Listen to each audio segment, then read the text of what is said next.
পীর সাহেব যিনি মারা গেছেন, চরমনায়ের পীর সৈয়দ ফজলুল করিম রহমতুল্লাহ আলাইহি, ওনার কয়েকটা প্রোগ্রাম আমি চুয়াডাঙ্গা কুষ্টিয়ায় পেয়েছিলাম।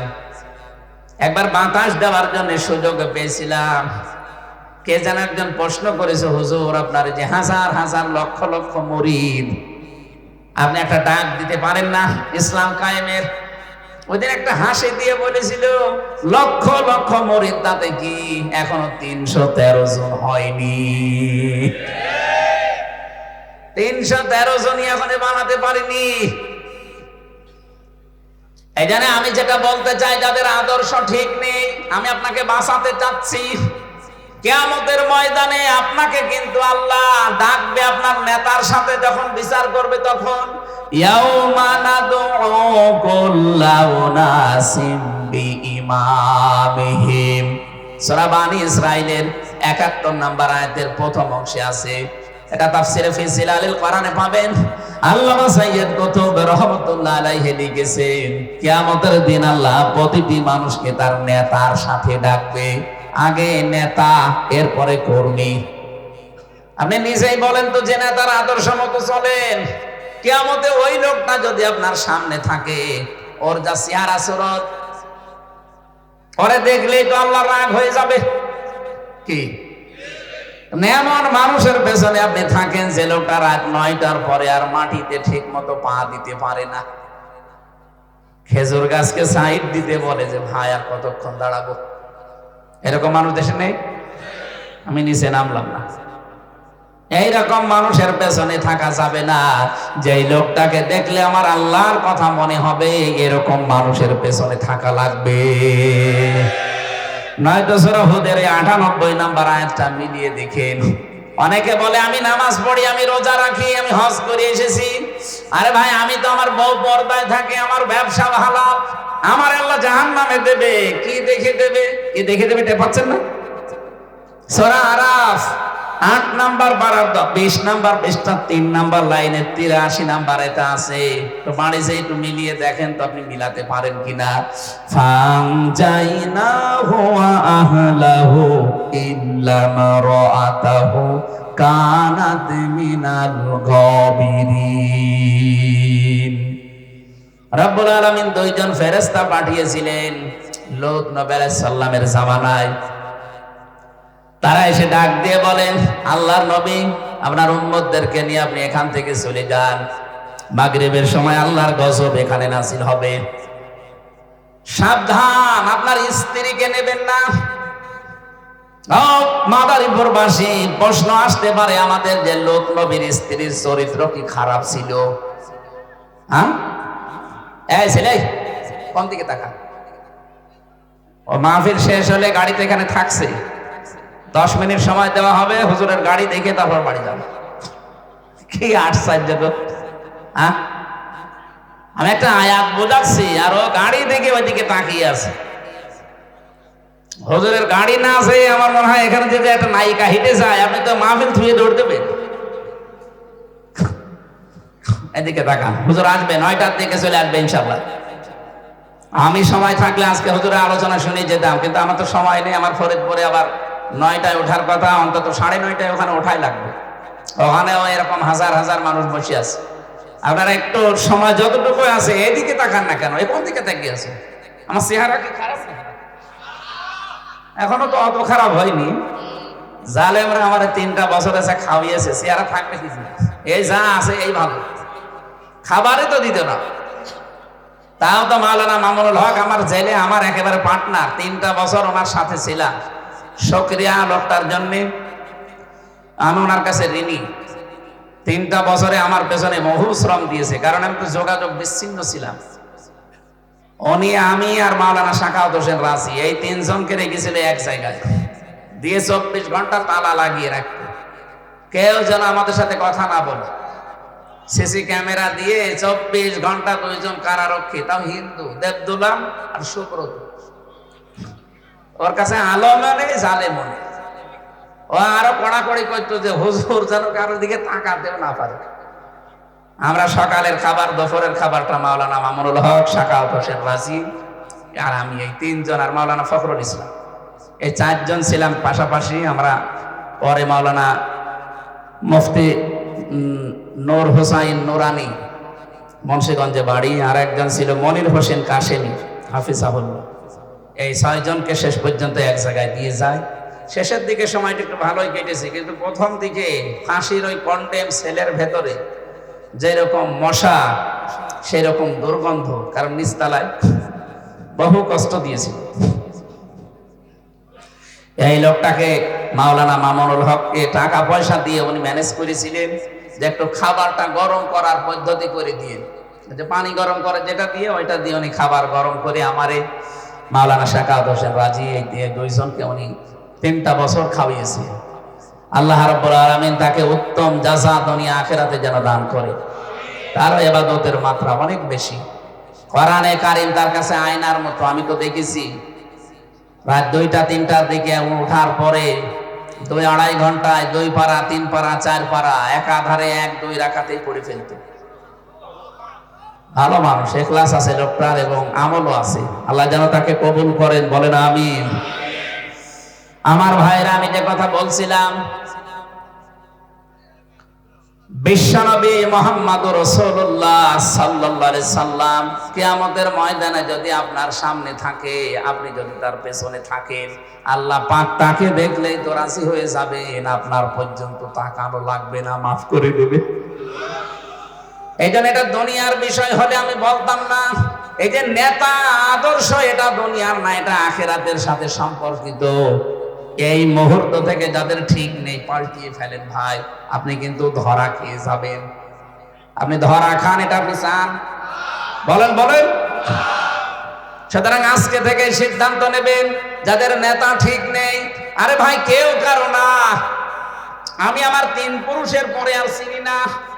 আমার বাবা রিয়াজউদ্দিন, তার বাবা জাহান আলী, তার বাবা নমাজ আলী, এরপরে আমার আর জানা নেই, আমি চিনিও না।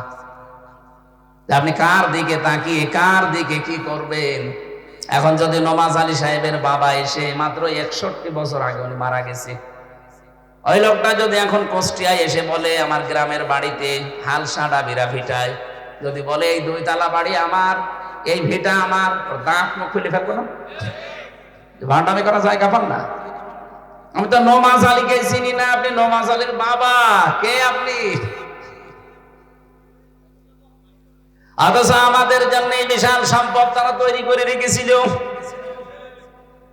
বাবা শাহজালাল সব হালাল, এইভাবে করে যারা সবকিছু করে গেলেন, মাত্র 50-60 বছর পরে আপনি আবার ফিরে আসেন, দেখবেন আপনাকে কেউ চেনে না। যে বাড়ি বানিয়েছিলেন আপনি বাম হাতের ইনকাম দিয়ে, ওই বাড়ি পর্যন্ত আপনাকে ঢুকতে দেবে না। যদি মুরব্বী এলাকায় কেউ সিনিয়র থাকে, বলবে জায়গা না পেলেও মসজিদের বারান্দায় থাকেন, রাত কাটিয়ে সকালবেলা কেটে পড়েন। এই হচ্ছে দুনিয়া। এই জন্য আশা করছি আপনি বুঝবেন, মগজ বুদ্ধি মাথাটা খাটান। যাদের আদর্শ ঠিক নেই, আমি আবার রিপিট করছি, এই মুহূর্তে তওবা করেন, এই মুহূর্তেই পাল্টাবেন। এখনই কবরে দিলে আপনাকে কিন্তু 3 নম্বরে এইটা জিজ্ঞাসা করবে, মান হাজার রজুল, এই লোকটা কে ছিল? আপনি যদি তার আদর্শ মত না চলেন, বলবেন লা আদরি, আমি চিনি না, আমার জানা নেই। যদি তার আদর্শ সত্যি আজকেই মেনে নিতে পারেন, জীবনে আর বিশ্বনবী ছাড়া কাউকে আমি মানি না, মরে যান, কবরে গেলেই বলতে পারবেন হাদা নাবিয়ুনা মুহাম্মাদুর রাসূলুল্লাহ। আল্লাহ যেন আমাদেরকে এরকম বলার তৌফিক দেন, বলেন আমিন।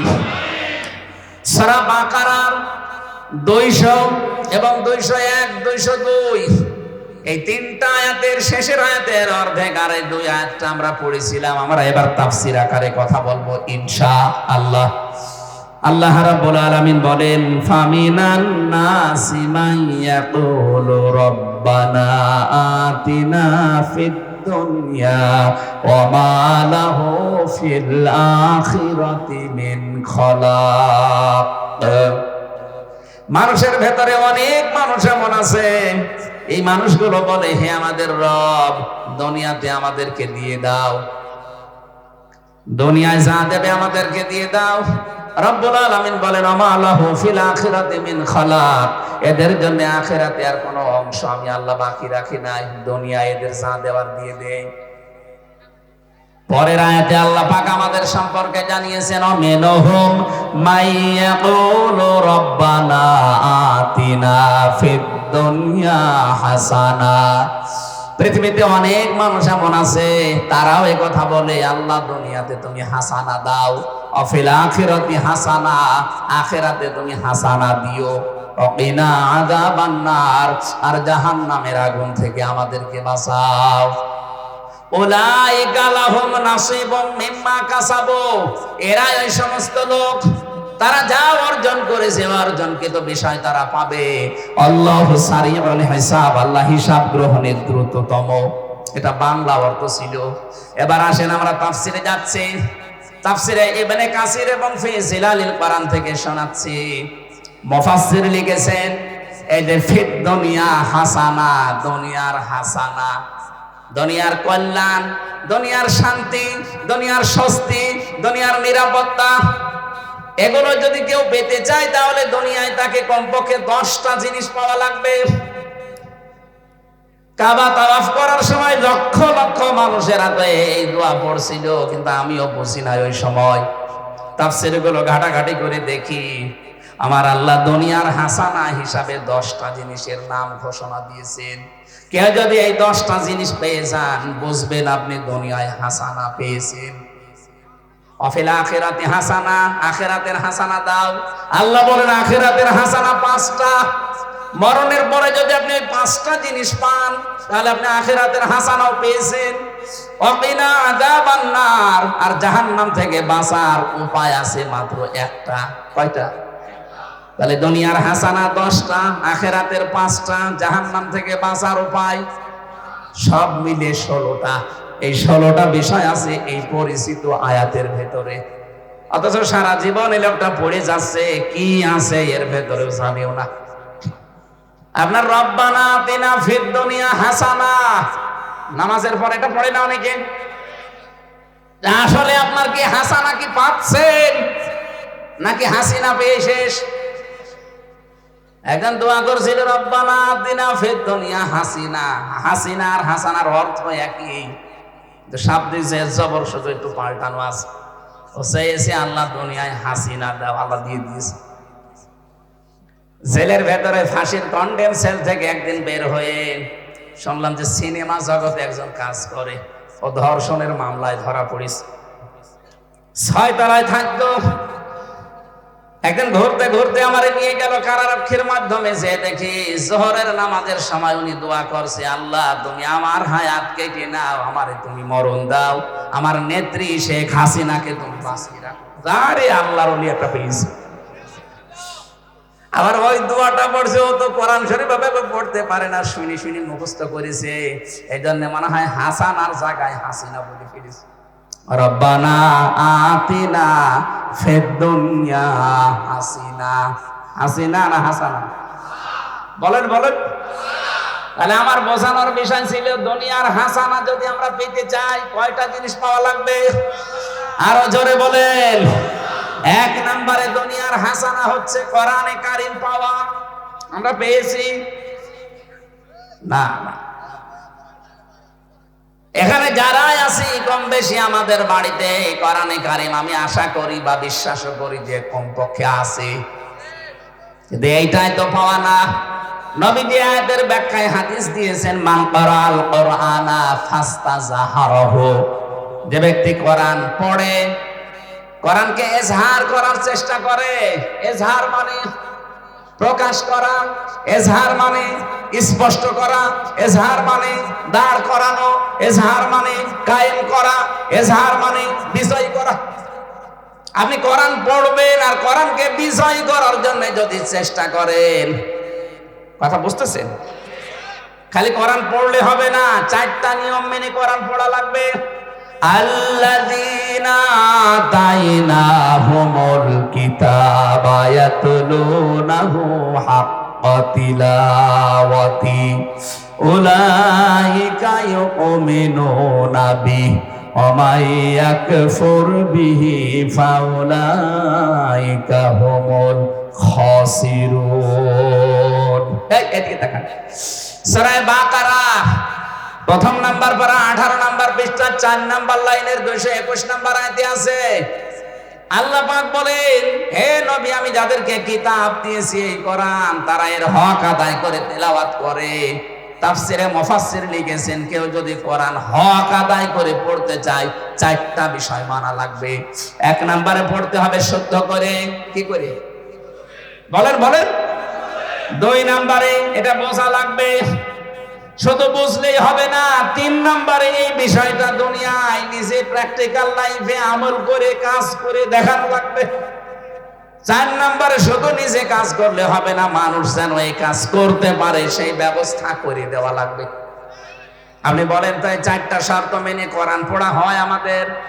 হয়তো শুদ্ধ করে পড়েন, হয়তো আপনি বোঝেন, নিজেও কম বেশি মানতে পারেন যতটুকু পারলেন, কিন্তু মানুষ যে মানবে সে পরিবেশ কোথায়? ওটাকে ফেরেশতারা তৈরি করে দেবে? বলেন। আমরা তো এইটাই চাচ্ছি। শুধু আমি নিজে শুদ্ধ করে পড়লাম হয়ে গেল না, হক আদায় হবে না। এটা শুধু নিজে বুঝলে তাও হবে না, নিজে মানবেন যতটুকু পারলেন হবে না, এটাকে যেন আপনি মানাতে পারেন। এই জন্য তো আমরা এই সমস্ত মানুষগুলোকে বুকে কোরআন নিয়ে সংসদে পাঠাতে চাই 151 জনের মতো। এরকম মানুষ যদি 151 জন বাংলাদেশে যায়, কোরআনে কারীম বুকে নিয়ে যদি সংসদে যে এই আইনগুলো পাশ করে যে আজকে থেকে আমরা নামাজের বিল চাই, ওখান থেকে যদি বলে তোমরা চাও, এরা 151 জন একবারে হাত তুললে বলবে হ্যাঁ জয়যুক্ত হয়েছে, হ্যাঁ জয়যুক্ত হয়েছে, তারপরের দিন নামাজ বাংলাদেশে কায়েম হয়ে যাবে। তখন আর ওয়াজ করা লাগবে না আমির হামজার, হাসান জামিলের, যে বাবা নামাজ পড়ো, নামাজ না পড়লে আপনার নিজেরই খবর হয়ে যাবে। অনেক মানুষকে দেখি ভয় দেখাচ্ছে অনেকে, যদি ইসলামে দেশে চলে আসে তোমারে কিন্তু ঘর বন্দি করে ফেলবে মহিলারা। এটা ডাহা মিথ্যা কথা। যদি ইসলামে দেশে আসে সবচাইতে বেশি নিরাপদে থাকবে মেয়েরা। আমিরে জামাত ডাক্তার শফিকুর রহমান হাফিজাহুল্লাহ ঘোষণা অলরেডি দিয়ে দিয়েছেন, এদেশে যদি সত্যি ইসলাম আল্লাহ এনে দেন, ইসলাম যদি এদেশে কায়েম হয়ে যায়, সবচাইতে বেশি নিরাপত্তার সাথে থাকবে মেয়েরা। ওদের এত সম্মান নেই, 2বার মেয়েরা গেল ক্ষমতায়, কই কিছুই পায়নি। ওদের আজ ইফতিজিং বন্ধ হয়েছে, যৌতুক বন্ধ হয়েছে, এমনকি এই যে বরযাত্রী, এটাও তো জায়েজ নেই। আছে ওলিমা, সেটা নেই। বরযাত্রী পর্যন্ত এদেশে আমরা বন্ধ করতে পারিনি। এইটাও যদি বন্ধ হতো অনেক মেয়ের বাবা বেঁচে যেত, কারণ বরযাত্রী এটা হয় মেয়ের বাড়িতে, আর ওলিমা হয়। বলেন বলেন। আপনারা বর 2 জন গেলেন, কি করলেন? বরযাত্রীটাও বন্ধ করতে পারলেন না। বলেন তো হুজুর, বরযাত্রী আছে ইসলামে? ওলিমা আছে, নবীজি নিজে করেছেন, আপনি সেটা করেন না। আজকে থেকে জীবনে কোনোদিন আর বরযাত্রী যাবেন না, কারণ ইসলামে নেই, ওটা হিন্দুদের কালচার। ওরা বিয়ের দিন মেয়েকে সব কিছু দিয়ে দেয়, এই জন্য ওই কাজ করে। আমাদের তো সারা জীবন মেয়ে আসবে, ফুফু আসবে, বোন আসবে, এক কথা বলছে না কেন? আমাদেরকে বিয়ের দিন সব দিয়ে দেওয়ার নিয়ম না। সুতরাং আমরা ওলিমা করব। এখানে যারা আছে একজন বলতে পারবে যে আমি ওলিমা করেছি, বরযাত্রী করিনি? নেই। হয়তো কিছু আলেমরা বলতে পারে, তাও তো দেখছি না। আপনাদের জজুর ভয় দেখাচ্ছে, এই রাম বামরা উঠে পড়ে লেগেছে, কারণ জানে যে মেয়েরা যদি সত্যি একটু বাঁকিয়ে যায় আর যদি ইসলাম বুঝে ফেলে, যে আমাদের শয়তানি সব ধরে ফেলে। আমিরে জামাত ডাক্তার শফিকুর রহমানের দ্বিতীয় ঘোষণা হচ্ছে, দেশে ইসলাম যদি কায়েম হয়, ওর পরের দিন বাংলাদেশ থেকে চাঁদাবাজি ঝাঁটিয়ে বিদায় করা হবে। এটা চলছে না দেশে? চাঁদাবাজি একেবারে জনমের মতো শেষ হয়ে যাবে। এই জন্য আমরা চাচ্ছি, আমরা দুনিয়ায় শুধু হাসানা হাসানা হাসানা চাইলে হবে, এটা নিয়ে যাওয়া লাগবে ফাস্তা জাহারাহু, বিজয়ী বেশে। কোরআন এই দেশে বিজয়ী হয়ে গেলে লাভ কি? ফাহাল্লা হালালাহু ওয়া হারামা হারামাহু, হালালকে হালাল জেনে মানতে পারবেন, হারামকে হারাম জেনে ছেড়ে দিতে পারবেন। এ বাংলাদেশে এখন এই পরিবেশ আছে যে হালালকে হালাল জেনে মানা যায় না, যায় না, কারণ কোরআন বিজয় নেই। হারামকে হারাম জেনেও ছেড়ে দেওয়া যাচ্ছে না, কারণ কোরআন বিজয় নেই।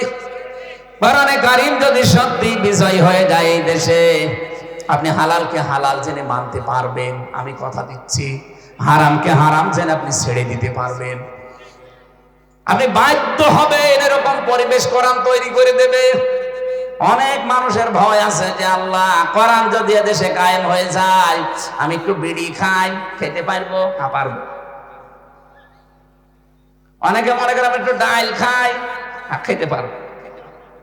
কি পারবেন না? দেখছেন হুজুর বলছেন না। আরে ভাই, আপনি এখন যদি মসজিদে যান, এই শিবচর পাঁচচরে মসজিদে যাবার পরে যদি দেখেন যে আমার বিড়ির নেশা, এই চার দেওয়ালের মাঝে খেতে পারবেন? খেতে পারবেন। ওখান থেকে বাইরে যে খান, কারণ মসজিদের পরিবেশই ওই রকম যে ওখানে বিড়ি খাওয়া, ডাল খাওয়া। বলেন বলেন, কোরআনে কারীম যদি সংসদে যায়, পুরা ৫৬,০০০ বর্গ মাইল মসজিদের মতো হয়ে যাবে। আপনি যে বিড়ি খাবেন এরকম মনই আসবে না, এরকম পরিবেশই পাবেন না দেশে। পুরাটা হয়ে যাবে একটা মিনি জান্নাত। সুবহানাল্লাহ বলতে পারেন না? তাহলে ওইটাকে ফেরেশতারা করে দিয়ে যাবে। আমরা চাই তো আমরা শুধু কোরআন পড়বো, একা একা না। কোরআনে কারীম আমরা পড়বো, বুঝবো, আমরা নিজেরা মানবো, আর মানুষ যেন মানতে পারে সেই ব্যবস্থা আমরা করে দেব। এইটা করতে গিয়ে আল্লামা সাঈদী ফাঁসির দড়ি গলায় নিয়েছে। এইটা করতে গিয়ে মাওলানা নিজামী জীবন দিয়েছে। তাছাড়া শুদ্ধ করে তারা যদি পড়তো, তারা যদি বুঝতো, তারা যদি নিজেরা যতটুকু মানবে মানতো, জীবনে একজন শত্রু তাদের ছিল না। যেই বলেছে না আমি এটা মানাতে চাই, তখনই তার শত্রু বেড়ে গেছে। এখন যিনি আছেন ডাক্তার শফিকুর রহমান আমিরে জামাত, তার পারিবারিক জীবন জানেন? সবগুলো তারা ডাক্তার। তার নিজের স্ত্রী সাবেক এমপি ছিল, তিনি একজন এমবিবিএস ডাক্তার, সার্জন। তার মেয়ে দুইটাই ডাক্তার, তার ছেলেটাও ডাক্তার। জেনারেল শিক্ষিত মানুষ, কিন্তু খাস পর্দার যে বিষয়টা আমি দেখেছি, তার পুরা জীবনী দেখলাম এবং বাস্তবেও কিছু দেখেছি। কত আলেমের সাথে মিশেছি না, এরকম পর্দা আমি পাইনি। আর ভাই বাস্তবতা এইটা। আপনি কোরআন শুধু নিজে পড়বেন, সে যে নিজে বুঝবেন, নিজে মানবেন, তাহলে তো ওই লোকটার আর সমস্যা ছিল না। যেই বলেছে না আমি এদেশের 18 কোটি মানুষকে মানাতে চাই, তখনই তার বিরুদ্ধে ষড়যন্ত্র আরম্ভ হয়েছে। আপনিও যদি এভাবে করতে চান, আজকের এই লোকটা শুধু সারা জীবন কোরআন পড়বে, শুদ্ধ করে বুঝবে, শুধু নিজে মেনে চলবে, একটা শত্রু ওই লোকটা পাবেন না। কিন্তু যখনই বলবে আমি একা জান্নাতে যেতে চাই না, আমার এই ছোট্ট জীবনে আমি এলাকার মানুষকে জান্নাতে নিয়ে যেতে চাই, তখন শয়তানগুলো মাথা ছাড়া দেবে। আল্লামা আহমেদ শফী রাহমাতুল্লাহ আলাইহি হেফাজতের আমির, এই লোকটা যতদিন কোরআন পড়েছে একটা শত্রু তার ছিল না। যতদিন বুঝেছে একটা শত্রু ছিল না। যতদিন পড়িয়েছে, বুঝেছে, নিজে কম বেশি মেনেছে, একটা শত্রু তার ছিল না। যখনই বলেছে না আমি কোরআনের বিধান মানুষকে মানাতে চাই, এর ভেতরে নবীকে গালি দিলে তার মৃত্যুদণ্ড আছে, আমি এটা দেখতে চাই, তখনই তার বিরুদ্ধে শত্রু। আমাকে বেশি বলে ফেললাম? তার নামও অনেকে পাল্টিয়ে দিয়েছে, জালেমরা নাম দিয়েছে তেতুল হুজুর। অনেকে তেতুল হুজুর, কি সুন্দর নাম। আল্লামা আহমেদ শফী নামই পাল্টিয়ে দিয়েছে। যুগে যুগে যারা এই কাজ করেছে, আল্লাহর বিধানটা বাস্তবায়ন করার, এজহার করার, আপনি মুসা নবীর দিকে তাকান, তার উম্মতেরা তার নাম পাল্টিয়ে দিয়েছে যোসেফ। ঈসা নবীর নাম ইহুদিরা, খ্রিস্টানরা পাল্টিয়ে দিয়েছে যিশু। ইব্রাহিম নবীর নাম তারা পাল্টিয়ে দিয়েছে আব্রাহাম। আমাদের নামও অনেকে পাল্টিয়ে দিয়েছে, পিসকে হুজুর দিয়েছে আমার নাম। আমার ভাইরা, এজন্য দুনিয়ার হাসান আমরা এখনো পাইনি। যদি সত্যিই পেতাম, আদখালাহুল্লাহুল জান্নাহ, নবীজি বলেন আল্লাহ তাকে যেন জান্নাতে দিয়ে দিয়েছে। আদখালা ইদখিলু, এটা মাঝি, অতীত, পাস্ট। নবীজি কেন আদখালা দিলেন? আমরা তো এখনো মরি নাই, কেন জান্নাতের কথা বলে দিলেন যে জান্নাতে লোকটা চলে গেছে? এই কারণে বলেছেন যদি কোরআনে কারিমে দেশে কায়েম থাকে, বিজয় বেশি থাকে, কোরআনে কারিম যদি এই দেশে প্রতিষ্ঠিত হয়ে যায়, আপনি হালালকে সত্যি হালাল জেনে মানতে পারবেন, আর হারামকে হারাম জেনে ছেড়ে দিতে পারবেন। তখন এই দেশটা হয়ে যাবে একটা মিনি জান্নাত। আপনি মনে করবেন আমি একটা জান্নাতে আছি। তাহলে দুনিয়ার হাসানা এক নম্বরে কোরআনে কারিম কায়েম হওয়া, এটা এখন নেই। এ দোয়া আমাদের কবুল হয়েছে? হয়নি। 2 নম্বরে দুনিয়ার হাসানা হচ্ছে উত্তম প্রতিবেশী। আর আমরা কি পেয়েছি? প্রতিবেশী একটা খাটাস। তাম দুনিয়া এরকম হারামি প্রতিবেশী মনে হয় আর কারো নেই। এমন প্রতিবেশী পেয়েছি শুধু আল্লাহর ঘর মসজিদ ভাঙে।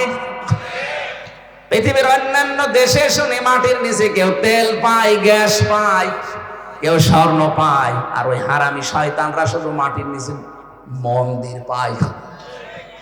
আজকে একটা মসজিদ ভেঙেছে, বাবরি মসজিদ থেকে শুরু করে কতগুলো মসজিদে 4 মাসের ভেতরে শয়তানরা ভেঙে ফেললো। যেহেতু প্রতিবেশী তো আর পাল্টানো যায় না। পাল্টানো যায়? স্বভাব পাল্টান। আপনাদের বাপ দাদারা আব্রাহাম আল্লাহর ঘর ভাঙতে এসে কাজ মাকুল হয়ে গেছে, আপনারাও হয়ে যাবেন। এমনি 7 সিস্টার ভেঙে যাওয়ার উপক্রম চলছে। গত পরশুদিন চীন অলরেডি একটা প্রদেশকে নিয়ে নিজেদের ঘোষণা দিয়েই দিয়েছে। আর ডক্টর ইউনূস ওর মাথা তো মাথা না, এটা একটা ম্যাগনেট, যে কাজ কারবার করছে দেখতে পেয়েছেন। 37টা দেশের ভিসা ও ভারত থেকে বাংলাদেশে সামনে যদি সত্যি ওদের যে বন্ধু বান্ধব আছে বিশ্বে মোড়ল যারা, তারা যদি এখন একটু কিছু করে 7 সিস্টার ভেঙে যায়, বাংলার এই পৃথিবীতে 257টা রাষ্ট্র আছে, 6টা বেশি হয়ে গেলে 263টা রাষ্ট্র হয়ে যাবে। আপনারা আল্লাহর ঘর ভাঙছেন, আল্লাহ আপনাদের ভেঙে দেবে কথা। আর ওদের কিছু হকার সাংবাদিক নামে কলঙ্ক, মলম বিক্রেতা, কথা বলে না কেন? এগুলো সাংবাদিক বলে যে না বাংলাদেশ থাকবে না। বাংলাদেশ থাকবে না মানে আমরা এই চট্টগ্রাম নিয়ে নেব। আরে মনে আলু পিস। আরে দাদা, আপনি কি যৌতুক নেবেন? আর আমাদের ধর্মে তো যৌতুক দেওয়া জায়েজ নেই। যৌতুকের প্রশ্ন কেন আসবে? মেয়ে তো পালিয়ে গেছে, পালানো মেয়ের আবার যৌতুক কিসের? মেয়ে পালিয়ে যায়নি স্যার, পালানো মেয়ের যৌতুক হয়? আর যার সাথে পালিয়েছে ও কি মানুষ? তার তো মুসলমানই দিয়া নেই, তার সাথে তো আমার মেয়ে বিয়ে দেওয়া জায়েজ নেই। এ কথা বলে না কেন? যদি বিয়ে দিতে চায় এখন এই শেষ বয়সে এসে মুসলমানি দেওয়া লাগবে। আর ও পাকা মতো সাওয়ালের মুসলমানি দেবে কি? কোন হাজাম দিয়ে যদি মুসলমানি দিতে চায়, ও তো চোখ বন্ধ করে কাটা লাগবে। শেষে দেখা যাচ্ছে গোড়া কেটতেছে, আগা কেটতেছে, গোড়া কেটে দিচ্ছে।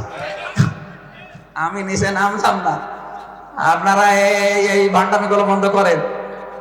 যৌতুক নেওয়াও জায়েজ নেই, দেওয়াও জায়েজ নেই। সুতরাং এই প্রশ্নই যেন না আসে আপনি চট্টগ্রাম নিয়ে নেবেন। আপনি নিয়ে নিলে 18 কোটি মানুষ বসে থাকবে। এরা তো অলরেডি ঘোষণা দিয়েছে, এদেশের চট্টগ্রাম না 1 ইঞ্চি না হাফ ইঞ্চি যদি কেউ চোখ তুলে তাকাতে চায়, 18 কোটি মানুষ যদি জীবন দেয় না, 36 কোটি দাদা নিয়ে জীবন দেবে। আমাদের মহা প্রধান অতিথি আসতেছে, লিল্লাহে তাকবীর।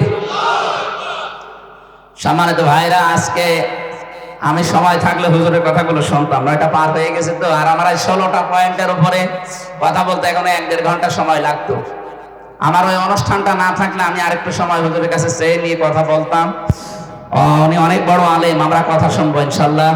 মাওলানা মামুনুল হক এবং মাওলানা জুনাইদ আল হাবিব, ওনাদের কাছে হুজুরের কথা শুনেছি। আমি সরাসরি দেখি নাই, হয়তো আজকে দেখা হবে।